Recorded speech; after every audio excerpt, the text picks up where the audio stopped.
यहाँ सनातन का पूर्ण व्यावसायीकरण कर पाना थोड़ा कठिन है। ऐसा इसलिए क्योंकि जहाँ इस धन को देखना चालू करें, वहाँ सांस्कृतिक पद्धतियों से ज्यादा विज्ञान, साहित्य, कला आदि है। सनातन आरंभ ही से व्यावहारिक रूप में ज्यादा और रूढ़िवादी धार्मिक रीतियों से कम रहा था। हालांकि इसे गलत रूप देकर एक धर्म बना दिया गया, इसलिए ही हिंदू धर्म को जगह मिली पनपने की। जो आज हिंदू धर्म हम देख रहे हैं, वो उस व्यावहारिक स्वरूप से भिन्न मान्यता वो धार्मिक पद्धतियों तक ही सीमित रह गया। सनातन आस्था से अधिक जीवन शैली व जीवन के सांसारिक अर्थात भौतिक व आत्मीय आयामों में जीने की पद्धति दर्शाता है। यहाँ मंत्र, तप, यज्ञ अवश्य है, लेकिन उनका मायना धर्म से कई अधिक जीवन जीने से है। यहाँ विज्ञान है। यज्ञ, तप, मंत्र सब उस ब्रह्मांड की ऊर्जा से साझा कर जीवन व्यतीत करने के लिए बताए गए। जैसे आज हम आधुनिक जीवन में जिन यंत्रों, तकनीकों आदि का इस्तेमाल कर रहे हैं, वो भी तो यही है। ब्रह्मांड में व्याप्त उस ऊर्जा का इस्तेमाल कर जीवन को जीना, जैसे कि इलेक्ट्रोमैग्नेटिक वेव्स। अब ये क्या हमारा धर्म बन गया? नहीं, केवल उपकरणों और विधियों का वक्त में विकास हुआ।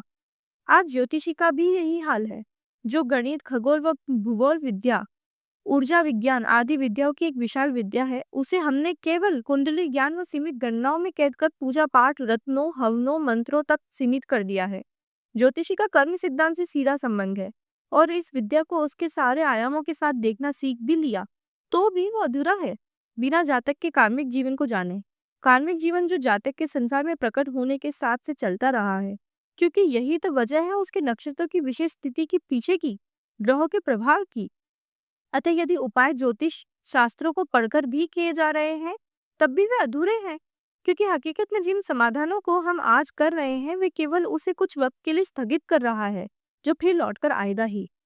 इसीलिए जो भी सनातन पद्धति में ग्रंथ व शास्त्र बने, वे या तो विज्ञान है, या साहित्य, या कला के शास्त्र है, या भक्ति रस में डूबे प्रेमियों की कथाएं व कविता है। अब यहाँ जो कमर्शलाइज हो रहा है, वो तो शुद्ध रूप में आज तक देखा ही नहीं जा सका। स्वयं सनातनी भी इसे अभी शुद्ध रूप में नहीं जान पाए हैं। यदि आयुर्वेद, योग आदि कमर्शलाइज कर दिए गए, इसे भी हम मान लें, तो यहाँ भी ये सत्य है कि वे धर्म थे ही नहीं कि इसे धर्म के कमर्शलाइजेशन से देखा जा सके। ये तो जीवन शैली के हिस्से हैं। अतः ये केवल मान्यताओं का हिस्सा नहीं है, ये व्यावहारिक जीवन का ज्ञान है, क्योंकि यहाँ आस्था से भिन्न जीवन का सिद्धांत है। इसीलिए सनातन को कमर्शलाइज कर पाना कठिन रहेगा। यहाँ आस्था का व्यापार है ही नहीं, क्योंकि आस्था व्यक्तिगत होती है, उसे खरीदा या बेचा नहीं जाता। आज कई धर्म हैं जो धन या बल से धार्मिक परिवर्तन करवा रहे हैं, और यही वजह है कि वे औरों के साथ स्वयं की भी आस्था की कीमत लगा रहे हैं और काला व्यापार कर रहे हैं।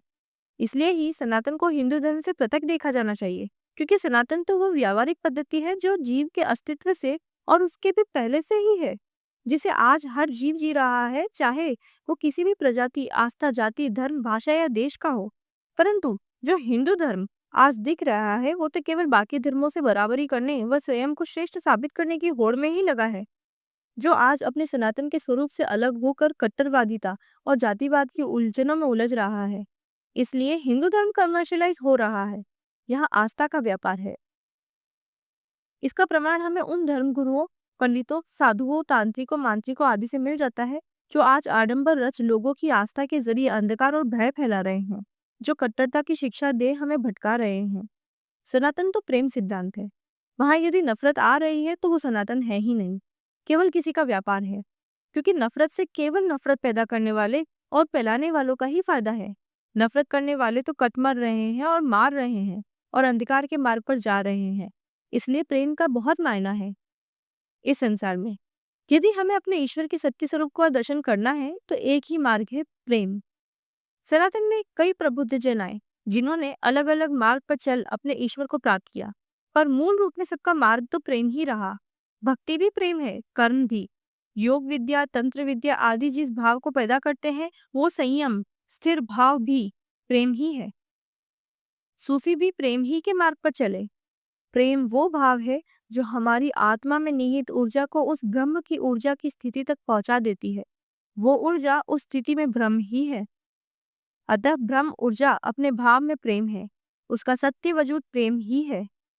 अतः प्रेमियों का सम्मान है, वे ईश्वर ही हैं जिन्होंने अपने जीवन में प्रेम प्राप्त कर लिया। वे उसी पल मोक्ष पा गए। मोक्ष अर्थात मुक्ति नहीं है। मोक्ष तो बार बार प्रेमी रूप में आने की चाह है। वो प्रार्थना है कि बस जिस रूप में भी आऊं तेरा प्रेमी रहूं। प्रेमी मुक्ति की चाह रखता ही नहीं। उसे तो लाख आजमाइशें दो, लाख सितम करो, उसका जीवन कष्टों का मार्ग भी हो, तब भी वो आजाद नहीं होना चाहता। वो तो तब भी केवल उसे प्रेम कर पाने के लिए आते रहना चाहता है। उसका नाम ले पाए बस इतना चाहता है। पूरे जीवन को विरह कष्ट में बिता देता है उस मिलन के एक पल के लिए। संसार कोई भिन्न थोड़े ही है उसकी प्रेमिका से। जर्रा जर्रा माशूक की शक्ल है, चाहे वो उसके सिर पर गिरे पत्थर का रूप ले या पैर में लगे कांटे का। प्रेमी अपने माशूक को चाहना बंद नहीं करता। उसकी चाह तो बढ़ती चली जाती है कि उसके वजूद में बसे हर भाव को छू रही उसकी प्रेमिका उसे चाहे कितनी ही पीड़ा दे और छूती रहे, बाहर से या अंदर से, तलवार सी या कांटे सी, अमृत सी या विष भी, बस उसके वजूद का हिस्सा बनती रहे।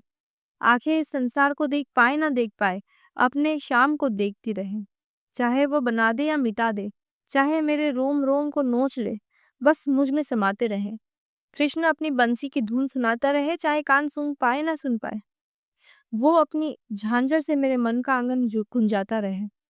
मुक्ति किसे चाहिए? प्रेमी तो आप लूट जाने को तैयार है, बस वो कृष्ण बन हमें लूटने तो आता रहे। जब सब उसका, मैं उसका, तो फिर आजादी की चाह कैसी? हवा, मिट्टी, बारिश, बादल जो भी बनूं बस आती रहूं। प्रेमी मोक्ष को मुक्ति में नहीं देखता, वो तो उसका बंदी बना रहना चाहता है। यहाँ धर्म, जाति, भाषा, देश, समाज, पुरुष, स्त्री, पहचान, सम्मान कहाँ है?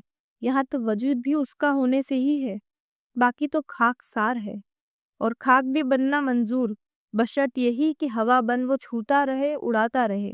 बस यही है सत्य। अब क्या दिया, क्या पूजा, क्या तस्बीह, क्या नमाज, फर्क कहाँ है? सब उसके हैं, उससे हैं।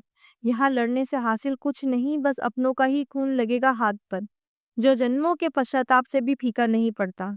पर प्रेम, प्रेम ही एकमात्र राह है जहाँ वजूद भी धुल जाता है और वजूद के कर्म भी। इसलिए ही संसार का सबसे बड़ा धर्म मोहब्बत है।